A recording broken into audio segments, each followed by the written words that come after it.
नमस्कार, मैं हूं इंद्र मोहन। सुप्रीम कोर्ट में एक जनहित याचिका पर आज सुनवाई हो रही थी। दरअसल यह जनहित याचिका एनसीआर के लोगों को दिल्ली आवाजाही या जो दूसरे दिल्ली से लगे हुए राज्य हैं उन्होंने आवाजाही के लिए दी थी कि इन राज्यों से पास के जरिए जो फिलहाल आवाजाही हो रही है इसे थोड़ा नॉर्मल किया जाए और लोग आ जा सके, क्योंकि दिल्ली में फिलहाल हरियाणा से या नोएडा से और गाजियाबाद से ये तीन ऐसे एनसीआर के जोन हैं जहां से लोग दिल्ली काम करने के लिए आते हैं या दिल्ली के लोग इन क्षेत्रों में काम करने के लिए जाते हैं।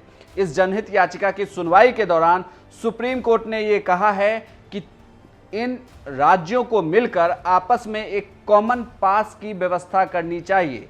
दिल्ली, हरियाणा और उत्तर प्रदेश सरकार को एक साथ बैठना चाहिए और किसी कॉमन पास की व्यवस्था करनी चाहिए जिससे ये लोग आसानी से एक ही पास के जरिए इन तीन जिलों में आ जा सके।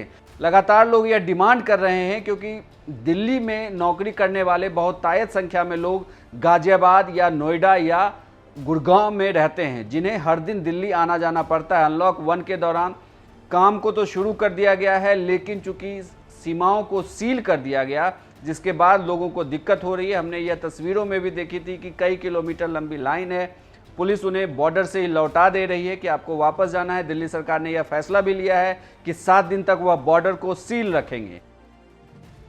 ऐसे में यह बड़ी समस्या लगातार बनी आ रही थी कि आखिर एनसीआर के लोग दिल्ली कैसे जाएं या दिल्ली के लोग एनसीआर में काम करने के लिए कैसे आएं, जिसे लेकर सुप्रीम कोर्ट में एक जनहित याचिका पर सुनवाई हो रही थी और सुप्रीम कोर्ट ने ये कहा है कि केंद्र सरकार भी इसमें एक ऐसी सुविधा को लागू करे जिससे कि इन राज्यों को आसानी हो। साथ ही राज्य सरकारों को, इन तीनों राज्य सरकारों को आपस में बैठना होगा, दिल्ली की सरकार, हरियाणा की सरकार और उत्तर प्रदेश की सरकार को, और एनसीआर के लिए एक कॉमन पास की व्यवस्था करनी होगी जिससे लोग आसानी से आ जा सकें और अब जो व्यवसाय है वो भी आसानी से पटरी पर लौट सके।